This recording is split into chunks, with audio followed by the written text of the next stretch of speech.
Welcome back. Thanks for coming. It's the Hotline Show once again, Sunday. It's July 21st, 2024.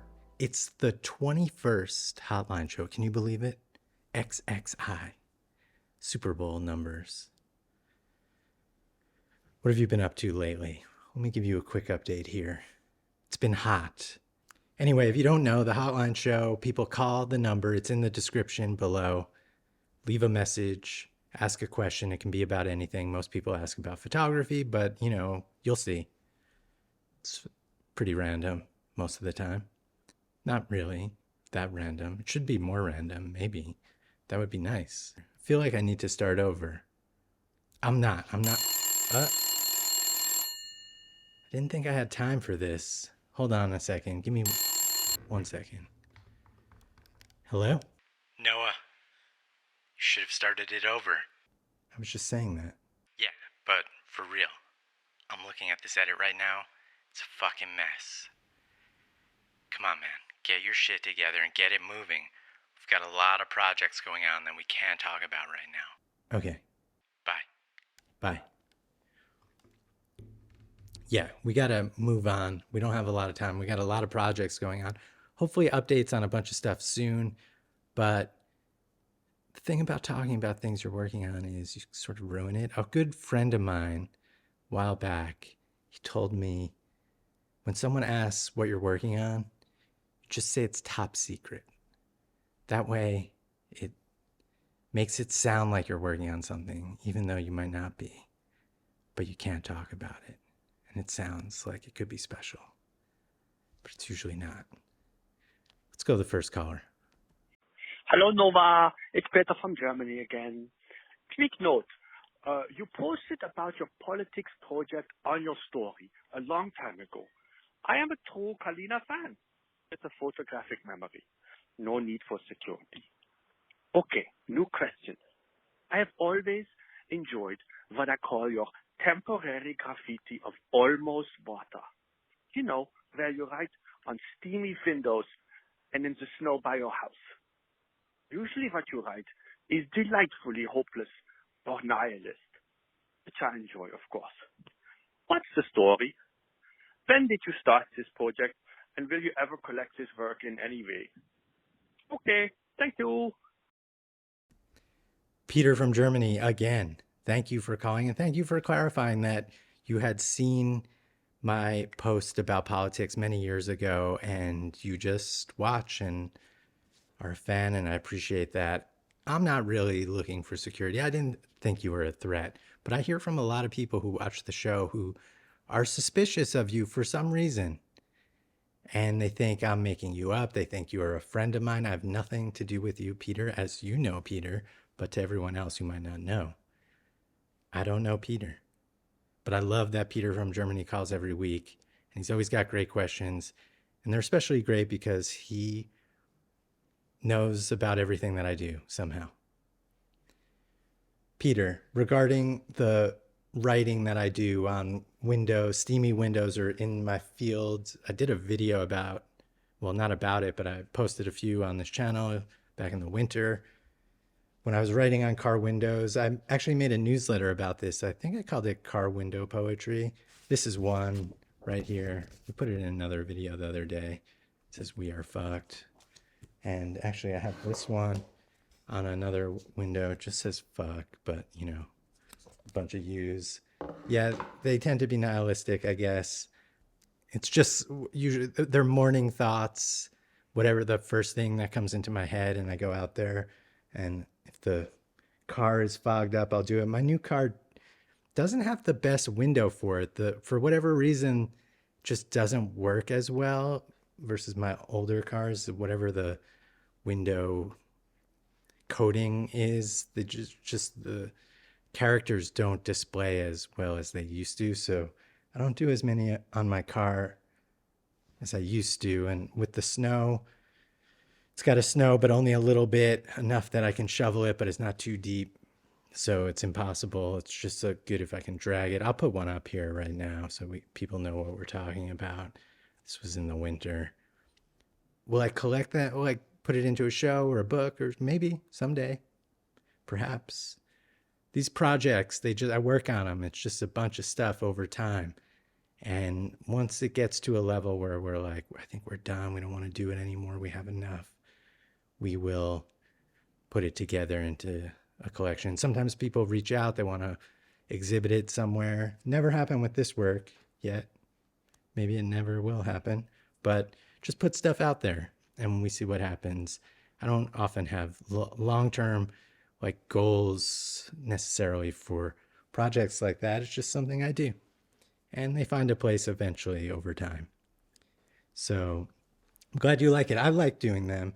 Sometimes I feel like maybe they're a little too much, like it's a little too dark, but we do what we can. There's only so many words and things. We got to keep it short and sweet. That's the hard part. It's like figuring out what to say. I used to have a notebook of sayings that I would write in the morning, but like really all I want to do is write like fuck or I'm tired or shit. It's just like simple thoughts, nothing deep, but maybe because they melt, they're deep. Peter, thank you again for the call. Look forward to hearing from you again. I'll go to the next caller. Hey Noah, it's Paul. Today I uploaded my first kind of real YouTube video, like a video I made just to be viewed on YouTube that feels like a YouTube video, kind of. And I just wanted to get your thoughts on the video and whether or not you think it's good or bad. And also, I think we should make a video together. But let's come up with a good idea. One that's better than the one that I made. Love what you're doing. Big fan. Bye. Paul from California. Great to hear from you, Paul. Love you. People don't know. That's Paul, my really good friend. He worked on a number of projects with me, most notably All Consuming, the podcast I did with my friend Adam Segura. He was the editor. He's what made that show really quite special. And it was just an absolute pleasure to work with him. And from that, we became friends and we've worked on other projects together, including a bird podcast. We recorded like a bird a day for over a month. It was kind of amazing and underrated. It was so much fun. They were all like 10-minute episodes. You could probably find it if you search around. It's called Do You Hear That? I sometimes bring up sort of, I call back that sometimes with Do You Hear That references. We've talked many times about putting together a show within this show of that stuff. We just haven't gotten our shit together to do that yet. So much content to make, not enough time in the day. But we already made the content. We just got to package it for the video, whatever. Paul, I watched your new YouTube channel. It's obviously great. I love it. I love you. I love watching you. I think you're so talented in so many different ways. You can shoot, you can edit, you can write. I mean, it's fun. It's perfect. It's super well done. I mean, that's like super like quality of a professional YouTube person at this point. In fact, I'm going to play my favorite part of your first video right now, right here. I'm not in the mood. I am not in the mood. But we're persisting. And you know what? We're going to turn this attitude around. We're going to take this sleepiness and channel it into something positive, something better. Yeah, I love it.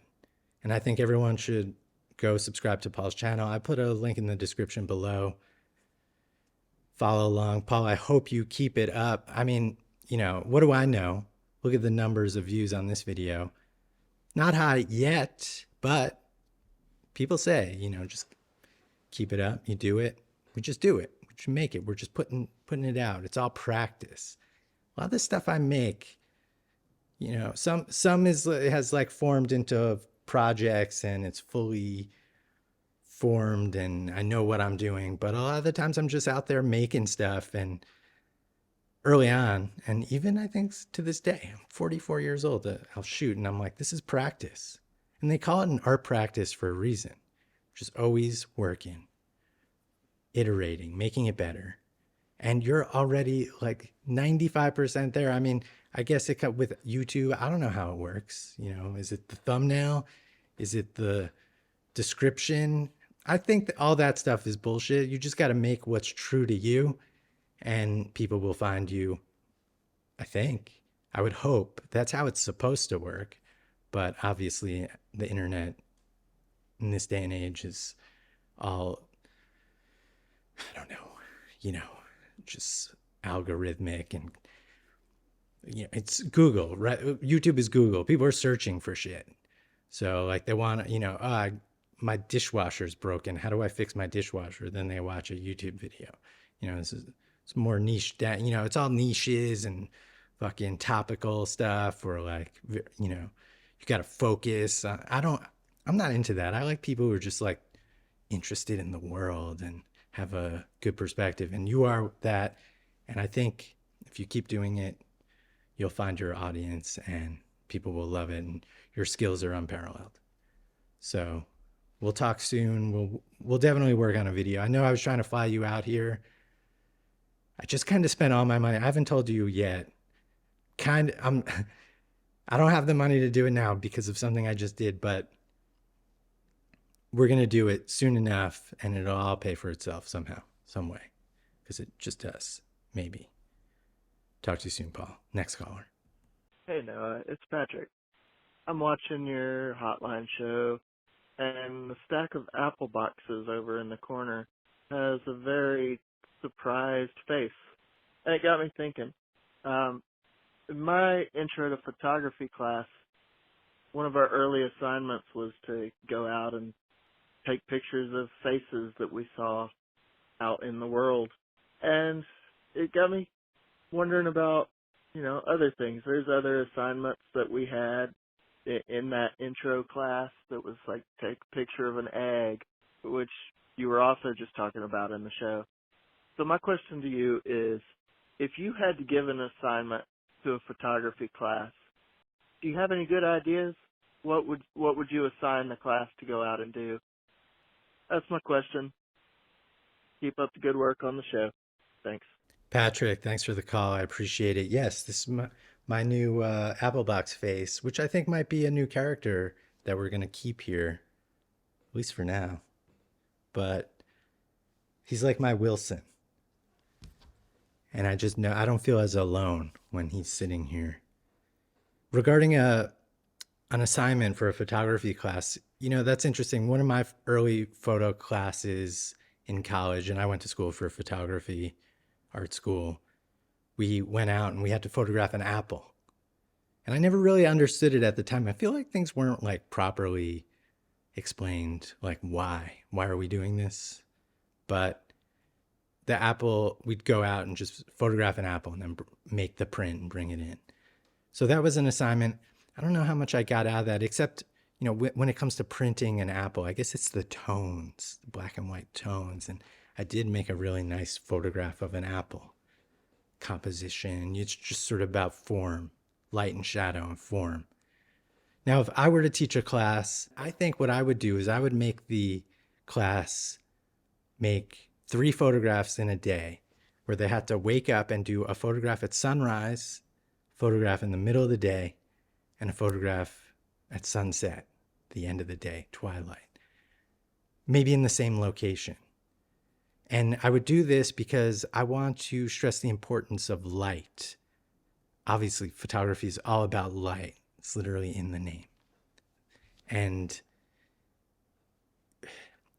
I always sort of rejected that notion when I was younger about morning light and it being the best light. And it wasn't until much later in my life, in my 30s, when I started waking up early to get out and photograph. And I realized, like, wow, that is the best light of the day. But students might not realize that.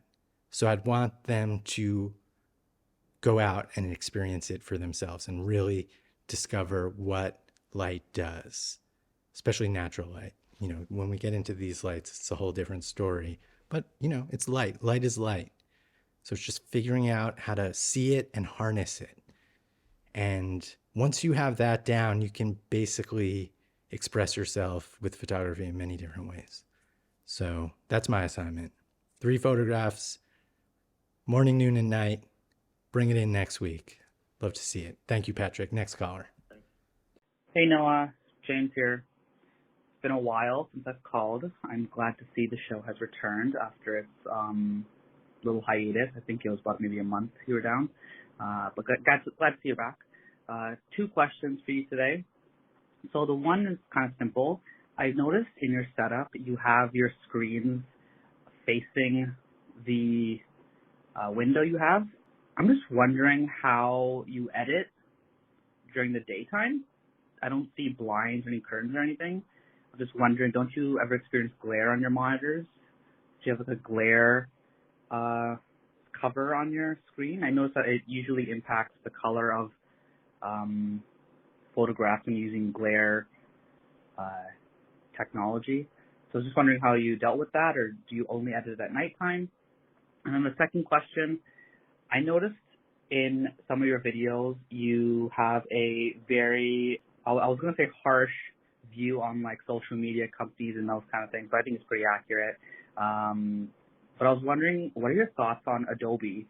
Because Adobe, I've always used Lightroom and Photoshop, but in the past year, 2 years, just learning more about Adobe's practices and how they treat people, I started to want to diverge from using Adobe products. I was just wondering, do you use Adobe?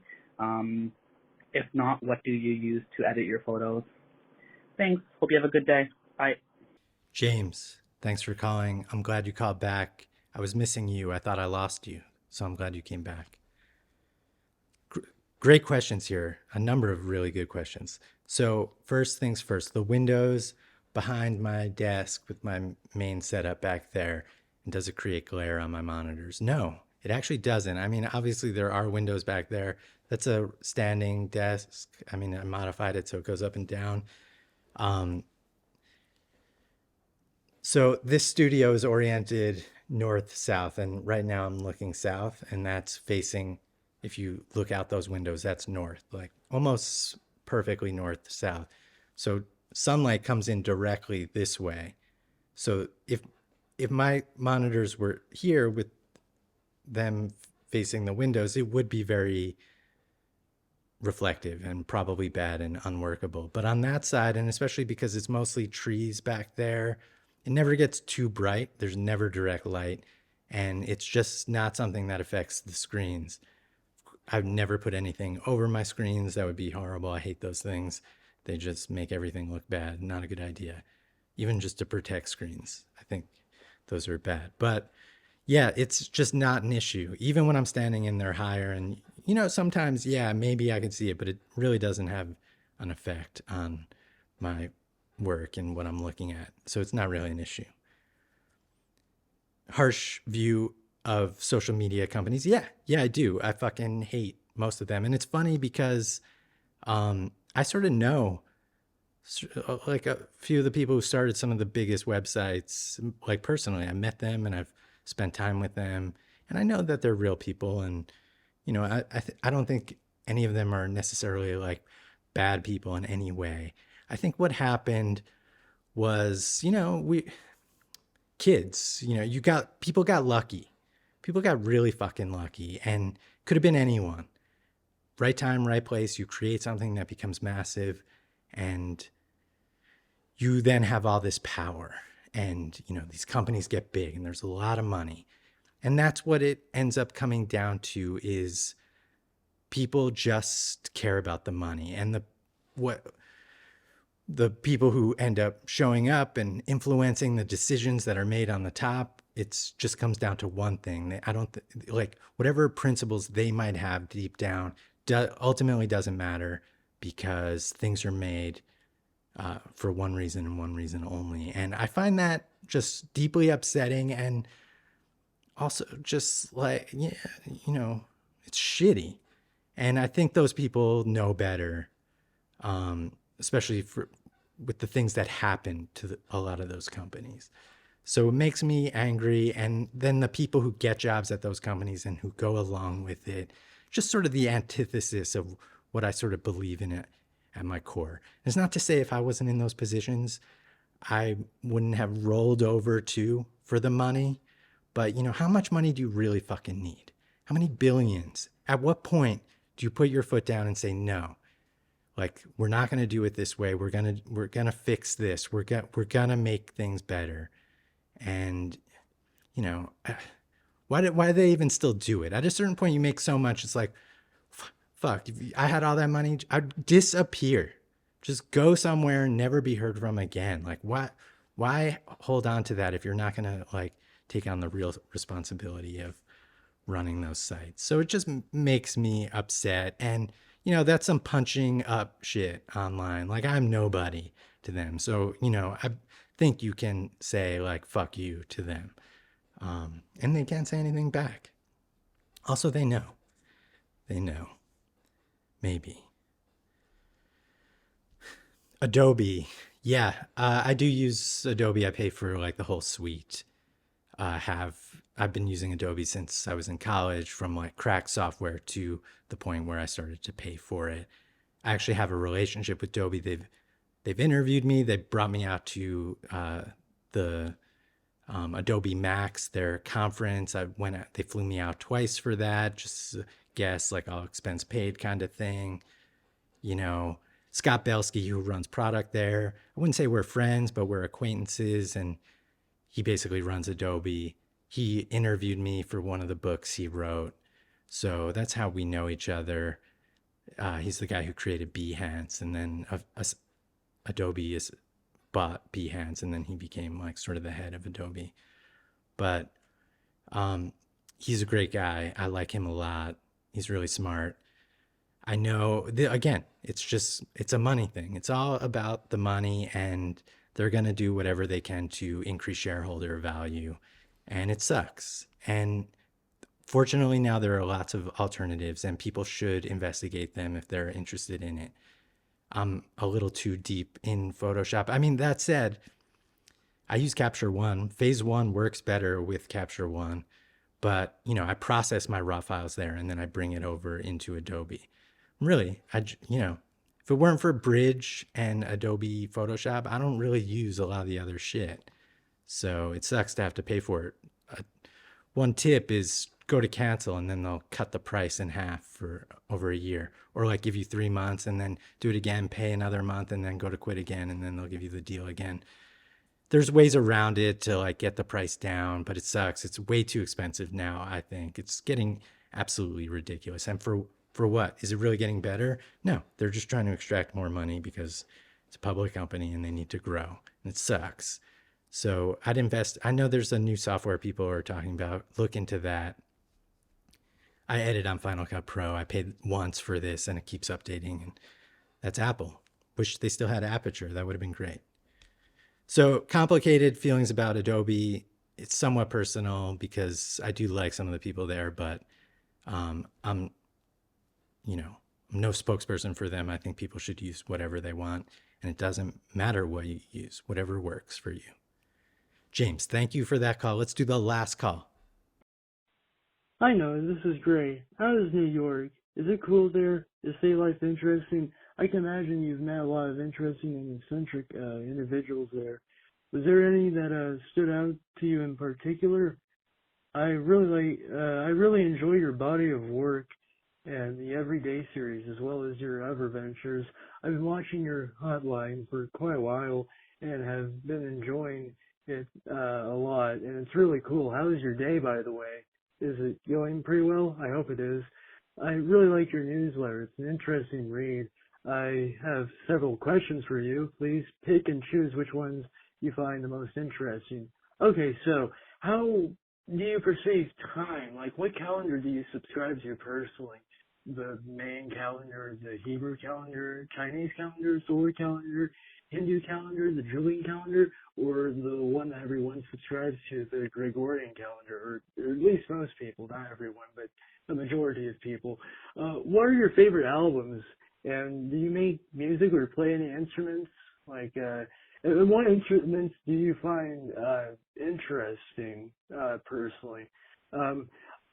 I'm really fond of British music a lot. I like a lot of stuff across the pond.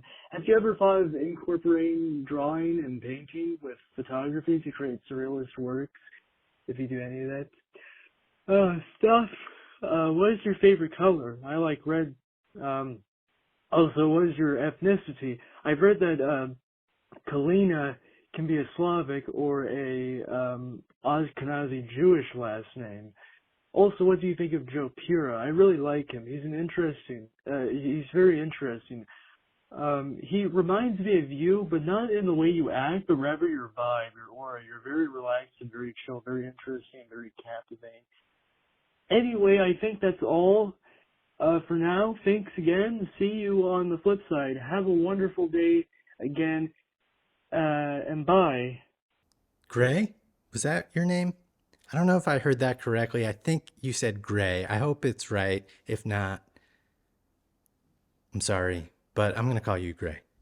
Thank you for that call. Really great. So many questions in there. I appreciate you watching and enjoying what I do. It really does mean a lot to me. There's a lot of questions here, so I'm going to just go through them. I wrote down some notes, and I'm going to start from the top. What calendar do I use? I do use the Gregorian calendar, the normal calendar. Is that even what it's called? I'm not even going to look it up. But yeah, I'm on normal time with people. Like, I just do normal dates, as evident by the date I put on the beginning of the show. What calendar do you use? If you use a different one, does that mess you up? There's the Hebrew calendar. They're in like the year 5000, I think.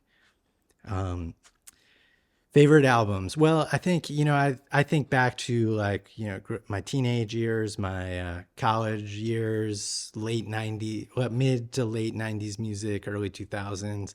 I mean, Tool, Korn, Smashing Pumpkins. I loved a band named Hum. I love 311. And each one of those bands have albums that are like favorites to me, that are just like my albums. I put them on. It's like, it's my childhood, my coming of age music that just really resonates with me still to this day. I played bass briefly when I was in high school, college, but I was never good. I've talked about this in the past. Just never clicked with me. I wish it did. I love music, but just could never really get it. Favorite color is green. Best color, green. Underrated color, my car's green. I think green for a car is the best color. My family, I guess, like where my grandparents on my dad's side, they're from Poland. My dad was born in Germany after the war. And then my mom's side they were like Americans for a long time. I think they came from like the UK, but I'm not sure totally. But yeah, and we're Jewish. People have said I remind them of Joe Pera. I know his work. I'm not like a fan. I've seen a few things and I do like that sort of stuff. I'm not like Midwestern stuff. Like, I get it, but I don't really relate to it like I assume a lot of Midwestern people do. But yeah, I like that. And I'm glad you see a parallel there. I should watch more of him maybe, because you're not the first person to say that. So I think that covers most of it. I might have missed something there, and it's possible I cut something out. Thank you, Gray. I hope I got that right. If not, call back, let me know. I got it wrong, I'll correct it. Wait, sorry, 1 second, call. Yes. Noah, this one was horrible. Really? Yeah, I mean, what do I know? I just finished editing it. But whenever I think that, people tell me it's their favorite one, so maybe it's actually great. Anyway, you should wrap it up. You look tired, and you're gonna wake up tomorrow feeling kind of sick. You're right. I know. We're gonna wrap it up now. We gotta go. All right, bye. Okay, bye.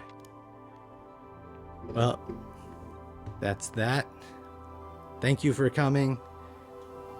I appreciate it. Do the stuff, like, subscribe, call the hotline. We've gotten some great calls lately. There are a few I couldn't get to this week. Some were long. Some I feel like I might have to devote an entire episode to.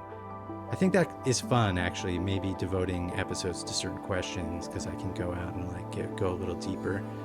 But yeah, call that number. I really appreciate it when I get calls. I know it can be intimidating to call, but record a voice memo and then just email it to me. You could redo it if you need to make it right. But that's it. Thank you. Have a great week. I'll probably see you next weekend. Maybe not sure. Lots going on. But until then,